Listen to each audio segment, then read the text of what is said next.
जय हिंद दोस्तों, नमस्कार। रोजगार विद प्रमोद यूट्यूब चैनल में आप सभी का स्वागत है। एक बार सभी लोग बताएंगे कैसे हैं आप सभी लोग। उम्मीद करता हूं कि सभी लोग अच्छे होंगे और अपनी तैयारी बढ़िया से कर रहे होंगे। दोस्तों आज हमारा प्रैक्टिस सेट नंबर 37 है यहाँ पर, और 37वां जब प्रैक्टिस सेट हम लोग जा रहे हैं करने यहाँ पर। इसके पहले 36 प्रैक्टिस सेट हम लोग कर चुके हैं और आप लोगों ने देखा होगा। अपनी तैयारी का जो लेवल है उसको आप लोगों ने यहाँ पर जाना होगा। आप जानते हैं कि आपको हर एक प्रैक्टिस सेट में टोटल 20 क्वेश्चन मिलते हैं और ये 20 के 20 प्रश्न ही यहाँ पर प्रीवियस ईयर के होते हैं। और इन 20 प्रश्नों में से आप कितने क्वेश्चन बना पाते हैं आप लोग हमें कमेंट बॉक्स में अवश्य बताएं। चलिए प्यारे साथियों, लेते हैं ज़्यादा देरी न करते हुए पहला क्वेश्चन आपकी स्क्रीन पर। चलिए पहला क्वेश्चन आपकी स्क्रीन पर दिया गया है। एक बार सभी प्यारे साथी इस सवाल को पढ़कर आंसर करने का प्रयास करेंगे। कमेंट बॉक्स में बताएंगे क्या होगा इसका उत्तर। बताइए दोस्तों, सभी लोग एक बार कमेंट करके बताएंगे इसका उत्तर क्या होगा। चलिएगा समझाते हैं। देखिए आपको यहाँ पर क्या करना है, क्या पूछा गया है, एक बार पहले क्वेश्चन पढ़ेंगे। एक व्यक्ति जो दौड़ने का अभ्यास करता है, दूरी का पहला भाग 4 किलोमीटर प्रति घंटा की गति से और शेष जो आधी भाग है 6 किलोमीटर प्रति घंटा की गति से तय करता है, उसकी औसत गति क्या होगा। औसत गति पूछा है तो यहाँ पर क्या करना है इसको देखिए, 2 इंटू पहला चाल इंटू दूसरा चाल बटे दोनों चाल का योगफल, 4 + 6 यानी 10। ठीक है, 4 दूनी 8, 8 छक 48 यानी 48/10 का मतलब 4.8 4.8 किलोमीटर प्रति घंटा। ठीक है, 4.8 किलोमीटर प्रति घंटा, जो कि ऑप्शन नंबर 3 इसका सही उत्तर हो जाएगा। ठीक है, 4.8 किलोमीटर प्रति घंटा इसका सही उत्तर होगा। उम्मीद करता हूं कि सभी प्यारे साथियों को सवाल समझ में आया होगा। ठीक है दोस्तों, तो ऐसे सवाल आप लोगों ने किया है और इसका आंसर भी आप लोगों ने कर दिया होगा। चलिए अब अगला क्वेश्चन लेते हैं। आपके स्क्रीन पर दूसरा नंबर प्रश्न।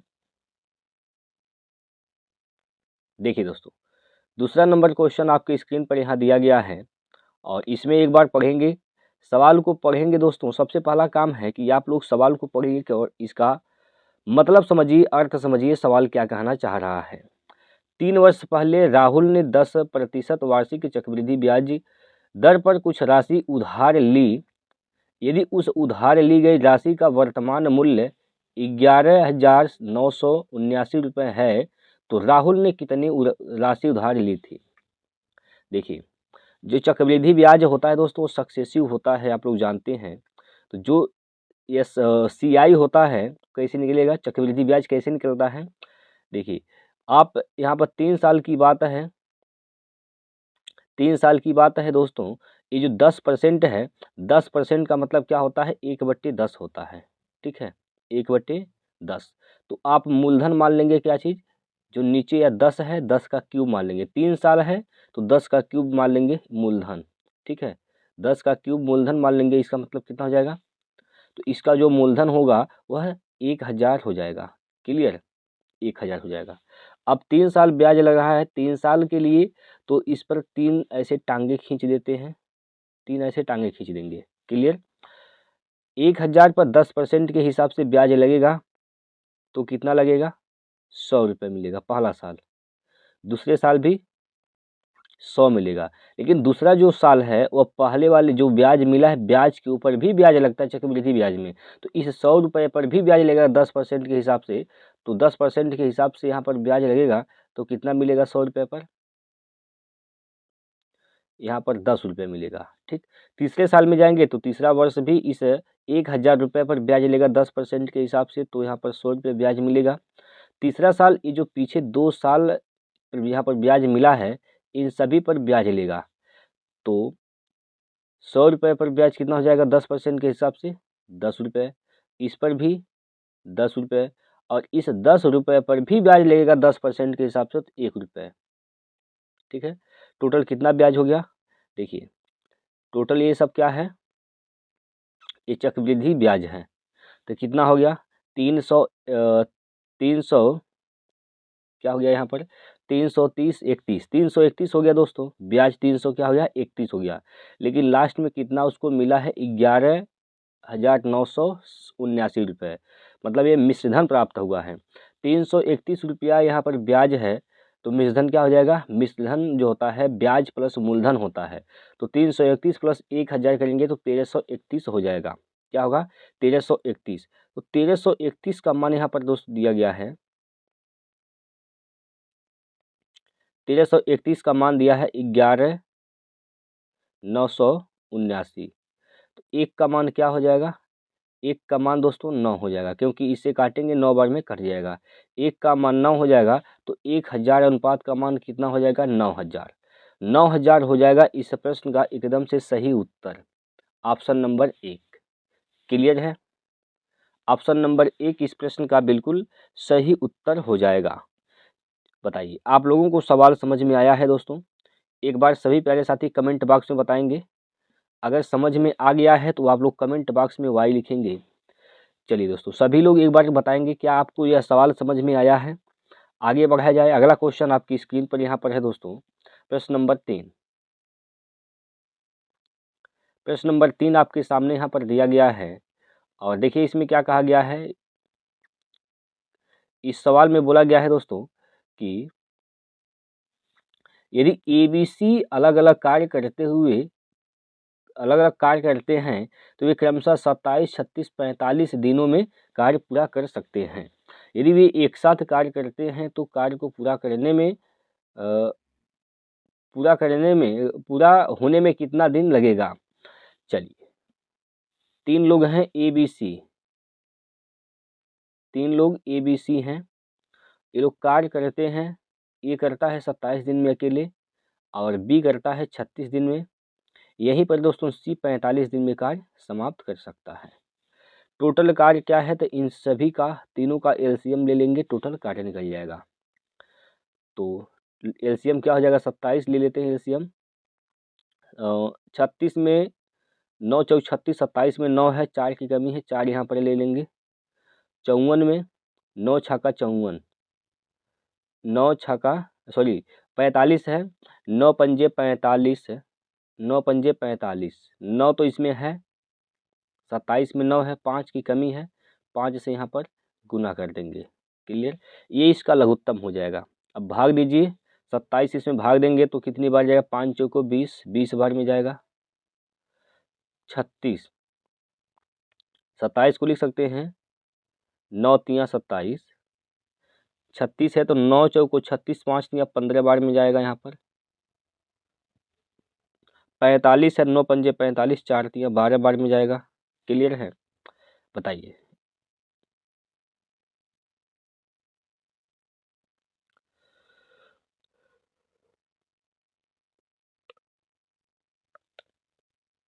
देखिए दोस्तों, इसका गुना कर दीजिए सभी का, यहाँ पर गुना करेंगे तो क्या हो जाएगा, देखिए 5 चौको 20, 27 दूना 54, 540, 540 हो जाएगा। क्लियर है, अगर सभी लोग एक साथ काम करेंगे दोस्तों तो कितनी क्षमता से काम करेंगे, तो सब क्षमता जुट जाएगा, यहाँ पर सब जुट जाएगा। यहाँ पर 20 प्लस का 15 प्लस 12 क्या हो जाएगा भैया, यहाँ से हो जाएगा 47, तो 47 की क्षमता से काम होगा 540 का।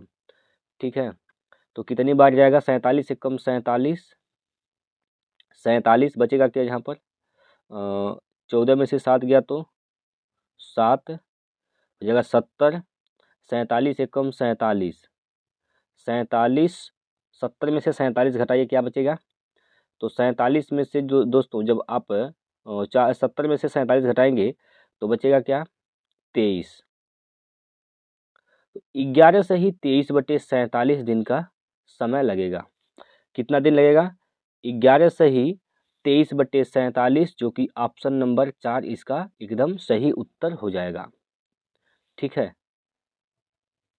11 से ही 23/47 होगा इस प्रश्न का बिल्कुल सही उत्तर। क्या इसमें कोई दिक्कत है, बताइए। अगला क्वेश्चन लेते हैं, अगला प्रश्न देखिए। आइए दोस्तों, अगला क्वेश्चन आपके स्क्रीन पर यहाँ दिया गया है कि केरोसिन और पेट्रोल के 65 लीटर मिश्रण में केरोसिन और पेट्रोल का अनुपात 3:2 है। इस अनुपात को 4 संबंधी 5 बनाने के लिए दिए गए मिश्रण में कितने लीटर पेट्रोल मिलाया जाना चाहिए। देखिए, दो चीज़ है, केरोसिन है और क्या है, पेट्रोल है। इसमें टोटल कितने लीटर हैं, तो 65 लीटर मिश्रण क्या है, 65 लीटर है। और किस अनुपात में है, तो केरोसिन पेट्रोल जो है 3:2 के अनुपात में है।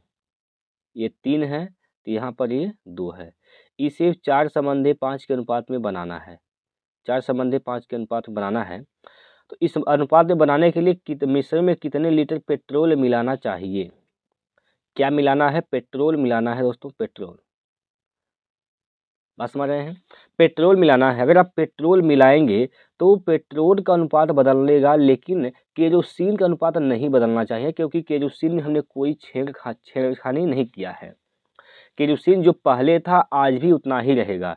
तो देखिए यहाँ पर केरोसिन क्या है, 3 अनुपात था, अब क्या हो गया 4 अनुपात। पहले आप केरोसिन के अनुपात को बराबर कर दीजिए।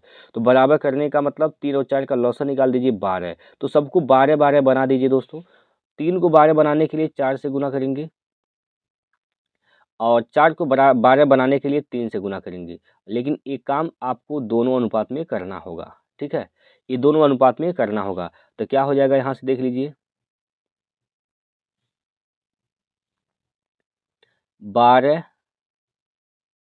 संबंधे 8, यहाँ से 12 संबंधे 15, 12 संबंधे 15। देखिए अब तो केरोसिन बराबर हो गया। अब पहले पेट्रोल 8 था, अब पेट्रोल कितना है, 15 है। 8 7 15, कितने की वृद्धि हो रही है, 7 अनुपात। यानी पेट्रोल में कितने अनुपात मिलाए गए हैं, 7 अनुपात। तो 7 अनुपात का मान आपको निकालना है, ठीक है भैया, 7 अनुपात का मान निकालना है। पहले पेट्रोल कितना, पहले मिश्रण कितना था, केरोसिन प्लस पेट्रोल मिलाकर तो 65 लीटर था। तो पहले अनुपात में कितना लीटर था, तो 12 + 8 20 लीटर।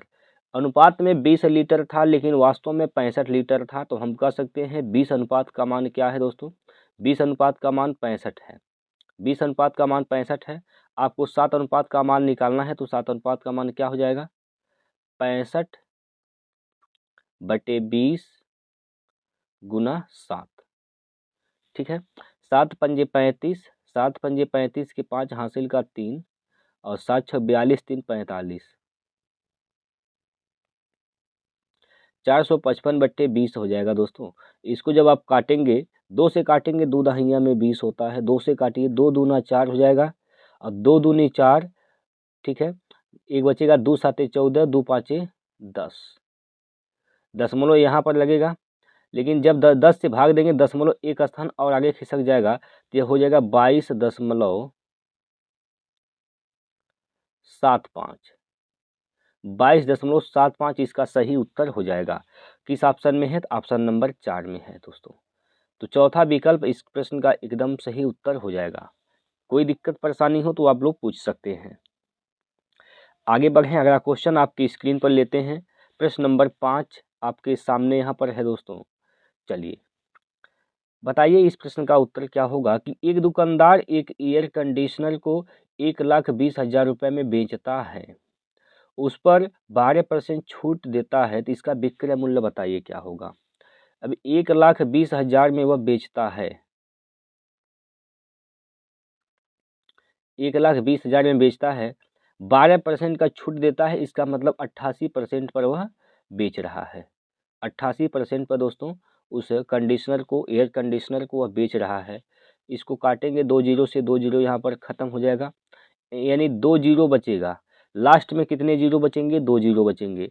तो 2 जीरो वाले उत्तर हो सकते हैं, 3 जीरो वाले उत्तर नहीं हो सकते हैं। तो यहाँ से आप देखकर ही इसको काट सकते हैं, ठीक। 1 जीरो तो नहीं होगा। अब बचेगा ए और डी में, मतलब पहला और चौथा ऑप्शन हो सकता है। तो 12 का गुना कर देंगे, 12 बट्ठे 96, 2 जीरो के बाद 6 आएगा दोस्तों, 2 जीरो के बाद 5 नहीं आएगा, ये भी कैंसिल हो जाएगा। तो ऑप्शन नंबर 4 इसका सही उत्तर हो जाएगा।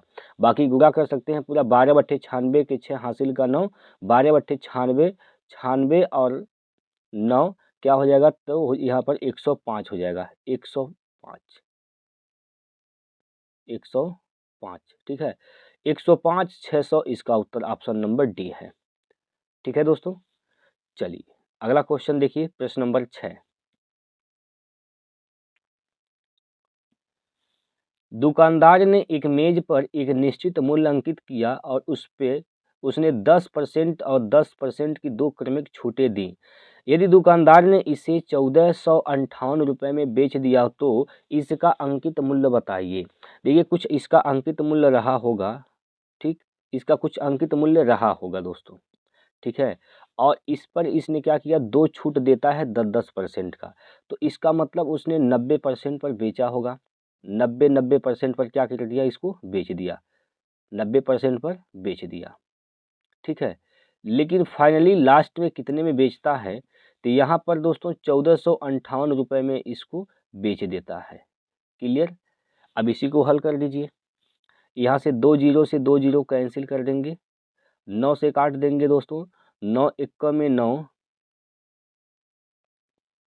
9 एकम 9, बचेगा क्या, 5 हो जाएगा 55, 9 छाका 54, एक बचेगा, 9 दूनी 18, फिर भी 9 से कटेगा अभी भी, 9 एकम 9, 9 7 बचेगा, 9 आठे 72, यानी 18 गुना 100 1800, तो इसका 1800 उत्तर हो जाएगा ऑप्शन नंबर 1। क्लियर है, 1800 इसका अंकित मूल्य हो जाएगा प्यारे साथियों, ऑप्शन नंबर 1 है इसका सही उत्तर। तो एक बार सभी लोग जितने भी हमारे दोस्त भाई हमारे साथ जुड़े हुए हैं, एक बार सभी लोग कमेंट करके बताएंगे क्या इसमें कोई दिक्कत परेशानी आपको है। एक बार सभी प्यारे साथी कमेंट बॉक्स में बताएंगे कोई दिक्कत है। एक बार सभी लोग वाई लिखेंगे दोस्तों, एक बार सभी प्यारे साथी वाई लिखेंगे। चलिए अगला क्वेश्चन लेते हैं आपके सामने, प्रश्न नंबर 7। 7वां प्रश्न आपके स्क्रीन बोर्ड पर यहाँ पर इस प्रकार से दिया गया है दोस्तों, और इसमें कहा गया है कि एक निश्चित वार्षिक चक्रवृद्धि ब्याज दर पर 10,000 रुपये की राशि 2 वर्षों में 12,100 रुपये हो जाती है। 4 वर्षों बाद मिश्रधन बताइए क्या होगा। 4 वर्ष बाद इसका मिश्रधन आपको यहाँ पर बताना है क्या होगा दोस्तों। चलिए धन वही है 10,000 रुपये। आइए समझते हैं कैसे लगाना है इस सवाल को। पहले क्या था, मूलधन पहले क्या था, पहले आप मूलधन लिखेंगे, पी लिखेंगे। पहले मूलधन क्या था, 10,000 था, ठीक है। मिश्रधन यानी ए क्या हो गया, 12,100 रुपये। तो इसका आप निकाल देंगे रेशियो, क्या निकाल देंगे दोस्तों, रेशियो। 2 जीरो से 2 जीरो यहाँ पर कैंसिल हो जाएगा, ठीक है। तो क्या बचेगा, 100 संबंधी 121 बचेगा। 2 साल की बात है दोस्तों, तो आप इसका 1 साल का निकाल दीजिए। यहाँ पर 1 साल का मूलधन और मिश्रधन का अनुपात निकाल दीजिए। 1 साल का कैसे निकलेगा, आप इसका क्यूब स्क्वायर रूट निकाल दीजिए, स्क्वायर रूट निकाल दीजिए इसका, यानी हो जाएगा यहाँ पर क्या, 10 संबंधी 11। मूलधन था 10, हो गया 11, ठीक। कितना रुपया ब्याज मिला, तो 1/10 ब्याज 1 रुपया मिला है किस पर, मूलधन पर, यानी कितना परसेंट का ब्याज लगा है यहाँ पर, तो 1/10 का मतलब क्या होता है दोस्तों, गुना 100 कर देंगे तो यह प्रतिशत भी बदल जाएगा। इसका मतलब जो रेट है वह कितना हो जाएगा प्यारे साथियों, 10%। रेट क्या है, 10%। 10% के हिसाब से यहाँ पर ब्याज लगा है। लेकिन आपसे पूछा है कि 4 वर्ष बाद इसका मिश्रधन क्या होगा, 4 वर्ष बाद इसका मिश्रधन क्या होगा। तो 4 वर्ष बाद मतलब जो यहाँ पर पैसा है, यहाँ पर धन जो है दोस्तों वह क्या है, 10,000 है, ठीक। अब इस पर 10% के हिसाब से ब्याज लगेगा तो कितना ब्याज में कितना इसका मिश्रधन हो जाएगा, भाई 10% के हिसाब से ब्याज लग रहा है, तो 10% का मतलब 1/10 होता है, यानी 11/10 कितनी बार, 4 बार। 11/10, 11/10 और 11/10, ठीक है। यहाँ से आप काटेंगे, नीचे 4 जीरो है, ऊपर से 4 जीरो क्या होगा, कैंसिल हो जाएगा। अब 11 का गुना 11, 11 11 में 4 बार करेंगे तो देखिए 11 का गुना जब 4 बार करेंगे तो क्या हो जाएगा, 14,641 हो जाएगा। क्या होगा दोस्तों, 14,641 होगा। कोई दिक्कत है, आप गुना कर दीजिए, 14,641 आएगा, जो कि ऑप्शन नंबर यहाँ पर 4 हो जाएगा सही उत्तर। ठीक है, 14,641। इसमें कोई दिक्कत समस्या हो तो आप बता सकते हैं एक बार। कोई भी दिक्कत है दोस्तों तो आप लोग पूछ सकते हैं। ठीक है भाई, अगला क्वेश्चन लेते हैं। देखिए अगला प्रश्न आपके सामने है 8 नंबर क्वेश्चन।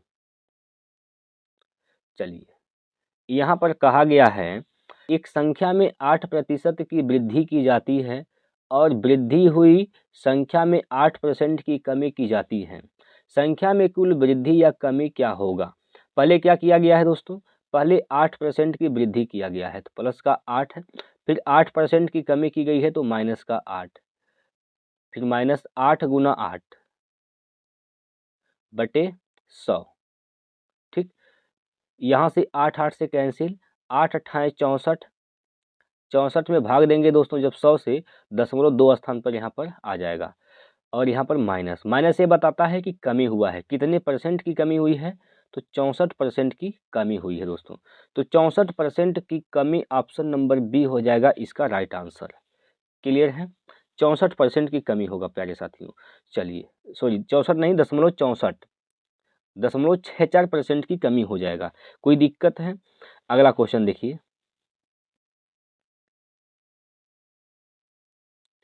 चलिए, यहाँ पर दिया गया है कि यदि 20 रुपये में 200 रुपये से 300 रुपये तक के मूल्य पर खरीदी गई पुस्तकें 200 रुपये से 450 रुपये तक के मूल्य पर बेची जा रही हैं, 8 पुस्तकें बेचने पर अधिकतम संभावित लाभ क्या हो सकता है? चलिए दोस्तों, 8 पुस्तकों पर बेचना है, 8 पुस्तकों पर संभावित लाभ आपसे पूछा गया है। तो यहाँ पर आप विक्रय मूल्य निकालिए। पहले यहाँ पर विक्रय मूल्य देखिए, अधिकतम लाभ कब होगा? जब कम दाम में खरीदा गया हो और ज़्यादा दाम में बेचा गया हो। कम दाम में खरीदा गया हो और ज़्यादा दाम में बेचा गया हो। तो कम दाम में खरीदने का मतलब जो क्रय मूल्य है सबसे कम लेना है, विक्रय मूल्य सबसे अधिक लेना है, तभी जाके सबसे ज़्यादा लाभ हो सकता है। तो इसका जो क्रय मूल्य है 200 ले लें और विक्रय मूल्य 450 रुपये ले लें, तो इसका जो लाभ हो जाएगा, प्रॉफिट जो होगा क्या हो जाएगा? 450 माइनस 200, 450 माइनस का 200, तो कितना का लाभ हो जाएगा? 450 माइनस 200 का। तो इसका मतलब प्यारे साथियों यहाँ पर 250 रुपये का लाभ होगा। एक पुस्तक पर 250 रुपये का अधिकतम लाभ होगा, लेकिन 8 पुस्तकों पर कितना हो जाएगा? तो 8 से गुना कर दीजिए। 0 8 पच्चे 40 हासिल का 4, 8 दूनी 16, 4 20, 2000। अधिकतम संभावित जो लाभ होगा प्यारे साथियों कितना का होगा? 2000 रुपये का होगा, जो कि ऑप्शन नंबर 2 होगा इसका सही उत्तर। बताइए, कोई दिक्कत है? अधिकतम लाभ तभी हो सकता है जब न्यूनतम दाम में खरीदी गई हो और मैक्सिमम यानी अधिकतम दाम में बेची गई हो। एक पुस्तक पर 250 रुपये का लाभ हो रहा है तो 8 पुस्तक पर 2000 का लाभ होने की संभावना है। क्लियर है? अगला क्वेश्चन देखिए, प्रश्न नंबर 10। 10वां क्वेश्चन यहाँ पर कुछ आपके सामने इस प्रकार से दिया गया है और इसमें कहा गया है कि यदि एक संख्या a 18 से विभाज्य है और दूसरी संख्या b 12 से विभाज्य है तो a square minus b square किससे विभाज्य होगा? a स्क्वायर b स्क्वायर किससे विभाज्य होगा दोस्तों?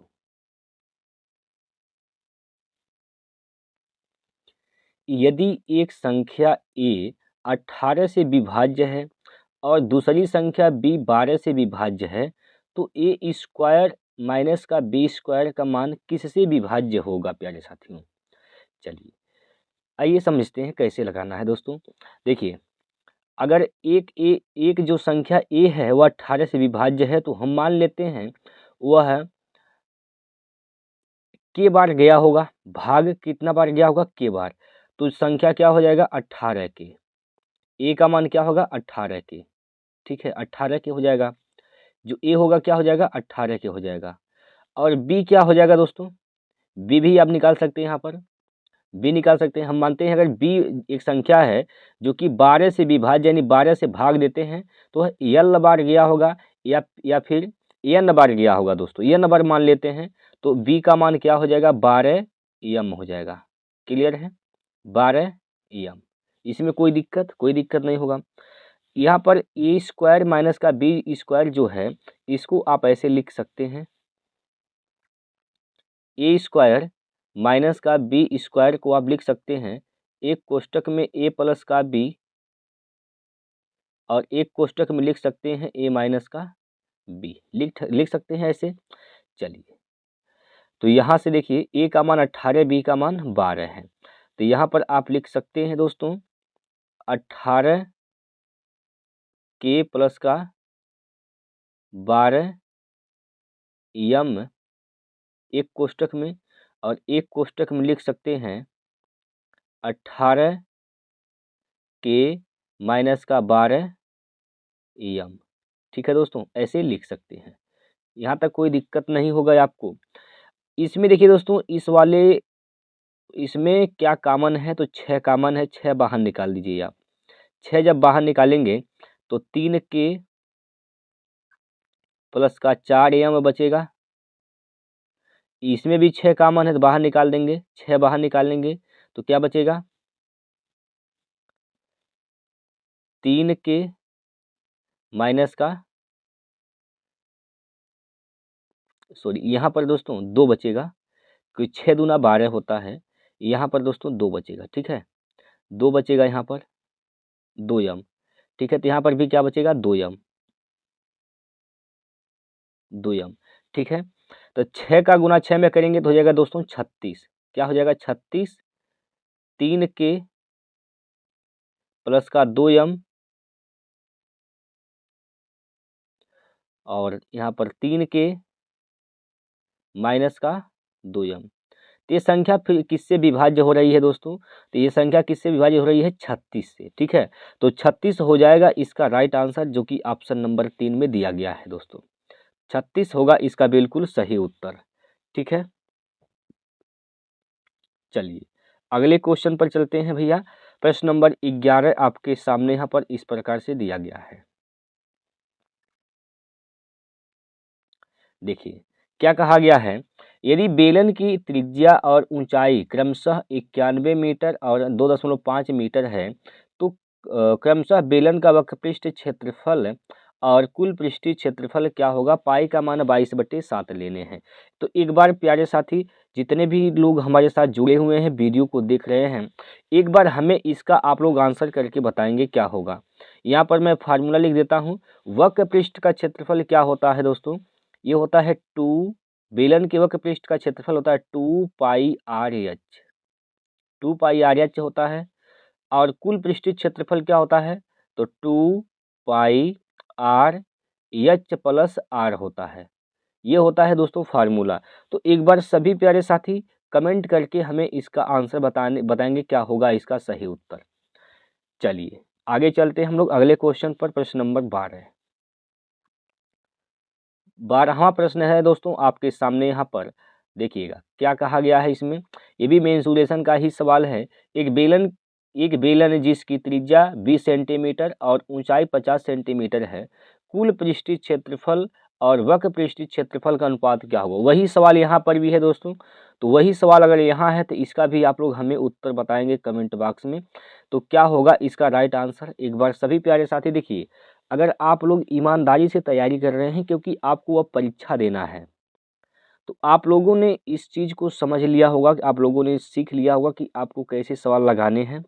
और मैं लगभग हर सेट में ही आपको फार्मूला यहाँ पर बताया हूँ, ऐसे सवाल मैं कराया हूँ, तो आप लोग इसको लगा लेंगे, कोई दिक्कत नहीं होगा। चलिए आप लोग आंसर बताएंगे कमेंट बॉक्स में क्या होगा इसका सही उत्तर दोस्तों। अगला क्वेश्चन हम यहाँ पर लेते हैं, प्रश्न नंबर 13वां प्रश्न आपके स्क्रीन पर यहाँ कुछ इस प्रकार से दिया गया है। बोला गया है 3/4, 5/7, 7/9 और 1/12 का महत्तम समापवर्तक बताइए। तो भिन्नों का मौसा कैसे निकालते हैं, अंश का मौसा बटे हर का लसा। क्या होता है, अंश का मौसा बटे हर का लसा। ठीक है, हर का लसा। तो आप लोग बताइए क्या होगा इसका उत्तर।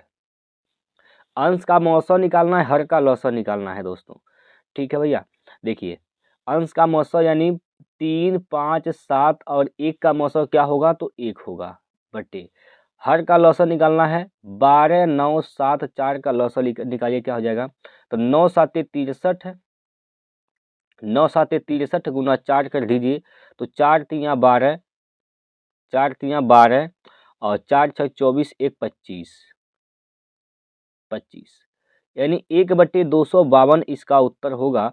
ऑप्शन नंबर हो जाएगा 3 सही। ठीक है, चलिए दोस्त अगला प्रश्न आपके सामने 14 नंबर। 14वां प्रश्न है आपकी स्क्रीन बोर्ड पर। यहाँ पर दोस्तों बहुत ही लाजवाब क्वेश्चन है। कहा गया है कि राम अपने वाचनालय की सभी दीवारों और छत को स्वयं पेंट करना चाहता है। उसने अपने कमरे को पेंट करना शुरू किया और 16 मीटर स्क्वायर क्षेत्रफल को पेंट करने के बाद 4 लीटर का पेंट टीन खत्म हो गया। यदि उसके कमरे का कुल क्षेत्रफल 176 मीटर स्क्वायर है तो शेष क्षेत्रफल को पेंट करने के लिए कितने पेंट टीन की आवश्यकता होगी। देखिए यहाँ पर क्या कहा है कि जब 16 मीटर स्क्वायर पेंट किया गया है दोस्तों, तो 4 लीटर पेंट क्या होता है, खत्म हो जाता है। 4 लीटर पेंट का टीन जो था वह खत्म हो गया। तो अब यहाँ पर देखिए 4 लीटर जो पेंट का टीन है, ठीक है, उससे कितना क्षेत्रफल पेंट हुआ है, 16 लीटर, 16 मीटर स्क्वायर। तो 1 लीटर में कितना हो जाएगा पेंट, 4 से भाग देंगे, 4 चौको 16 मीटर स्क्वायर। 1 लीटर में 16 मीटर स्क्वायर क्षेत्रफल पेंट हो जाएगा दोस्तों। क्लियर है। 1 लीटर पेंट जब लेंगे तो कितना क्षेत्रफल आप पेंट कर सकते हैं, 4 मीटर स्क्वायर। कितना हो गया है, 16 मीटर स्क्वायर हो गया क्षेत्रफल पेंट 176 में से। तो कितना बचा है, अभी पेंट करने के लिए 160 मीटर स्क्वायर क्षेत्रफल बचा है। अब 160 मीटर स्क्वायर क्षेत्रफल को पेंट करने में कितने लीटर पेंट की आवश्यकता होगी।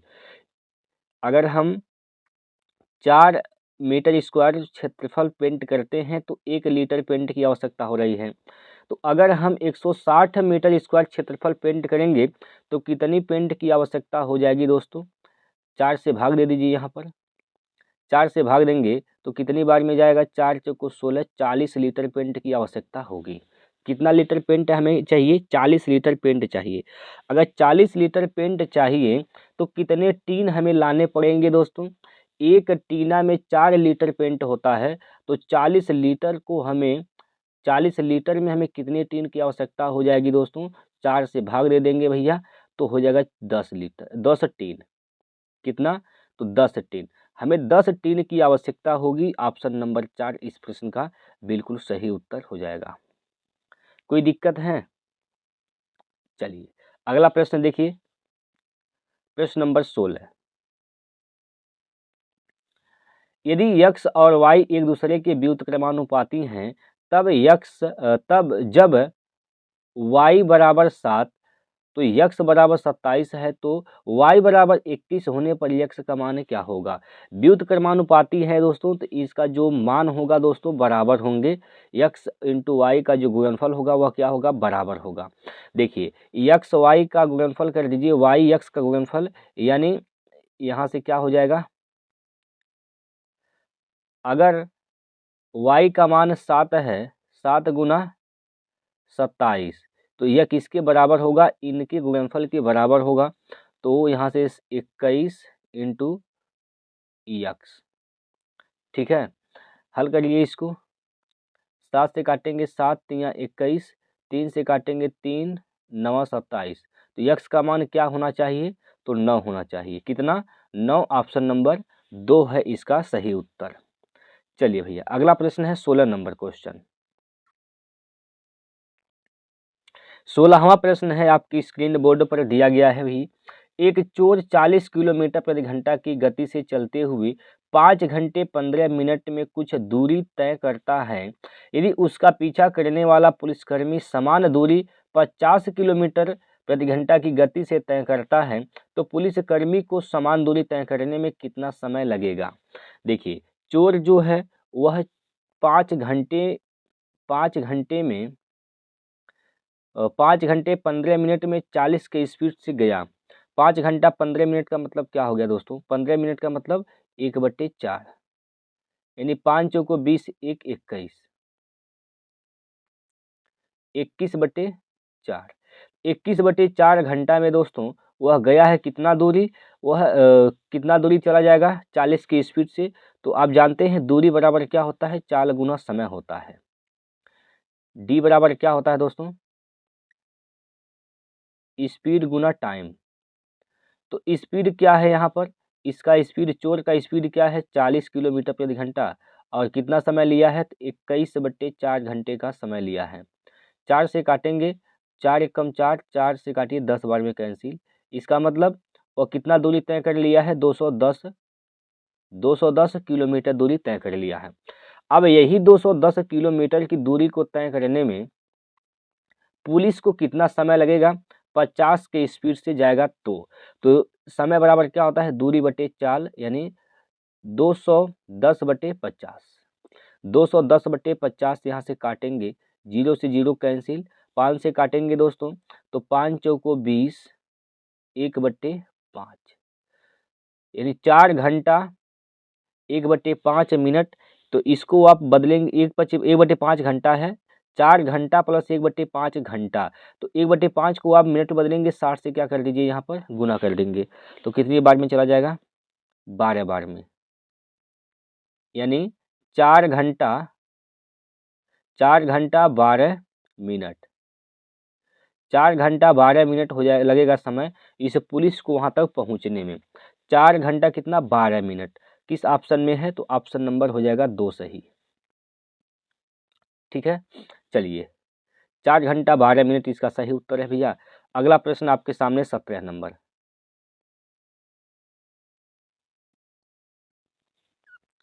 इसमें क्या कहा गया है कि एक छाता 80 रुपये में खरीदा जाता है और 68 रुपये में बेचा जाता है, हानि प्रतिशत बताइए। बहुत जो है यह है लाजवाब सवाल है और बहुत ही आसान भी है दोस्तों। देखिए क्या करना है, इसका जो सीपी यानी क्रय मूल्य है कितना है, 80 है। एसपी क्या है, विक्रय मूल्य क्या है, तो 68 है। 80 का सामान 68 में बिक गया तो कितने का यहाँ पर नुकसान हो गया दोस्तों, यहाँ पर नुकसान कितने का हो गया, तो हो गया यहाँ पर 12 रुपये का नुकसान। ठीक है, किस पर, 80 पर। 12/80 गुना 100, यहाँ से 0 से 0 कैंसिल, 4 से काटिए, 4 दूना 8, 4 तियाँ 12, 2 से काटेंगे 2 5 10, तो 5 गुना 3 यानी 15%। तो 15% का नुकसान हो रहा है, ऑप्शन नंबर 2 इसका सही उत्तर है। अगला क्वेश्चन देखिए 18 नंबर। चलिए दोस्तों 18वां प्रश्न यहाँ पर दिया गया है और ये जो है औसत के सवाल है। बोला गया है कि 20 व्यक्तियों का औसत वजन 75 किलोग्राम है, उनमें से 10 व्यक्तियों का औसत वजन 70 किलोग्राम है, शेष 5 व्यक्तियों का औसत वजन 75 किलोग्राम है। अंत के 5 शेष व्यक्तियों का औसत वजन क्या होगा। देखिए इसमें टोटल कितने व्यक्ति हैं, 20 व्यक्ति हैं, औसत क्या है 75। तो इनका वजन का योगफल क्या हो जाएगा, वजन का योग क्या हो जाएगा, 75 दूना 150 यानी 1500। 20 व्यक्तियों का जो औसत वजन योगफल होगा दोस्तों, 20 व्यक्तियों का जो योगफल होगा 1500 हो जाएगा। इनमें से 10 का क्या है, 10 व्यक्तियों का औसत वजन है भैया 70, तो योगफल क्या हो जाएगा, यहाँ से इनका योगफल क्या हो जाएगा, तो 70 गुना 10 यानी 700। ठीक है, 700 हो जाएगा। और शेष जो 5 व्यक्ति हैं उनका औसत वजन क्या है, 75 है, तो इनका योगफल क्या हो जाएगा, 75 गुना 5, 5 पच्चे 25 और 5 साते 35, 2 37, 5 पच्चे 25 हासिल का 2, 5 साते 35 और 2 37, ये 10 व्यक्तियों का है, ये 5 व्यक्तियों का है, यानी कितने व्यक्ति हो गए, 15 व्यक्ति हो गए। तो 15 व्यक्तियों का योगफल क्या हो जाएगा, 5 7 7 3 10, 1075। 15 व्यक्तियों का 1075 योगफल है, अब 20 व्यक्तियों का 1500 है, तो इसमें से घटाएंगे तो 5 व्यक्तियों का बच जाएगा। तो 5 व्यक्ति का यहाँ से योगफल क्या हो जाएगा, 1075 घटा देंगे यहाँ से, यहाँ पर क्या बचेगा दोस्तों, घटाइए, 10 में से 5 गया तो 5, और 9 में से 7 गया तो बचेगा 2, और यहाँ 4, 425, 425 ये 5 व्यक्तियों का क्या है, ये 5 व्यक्तियों का योगफल है।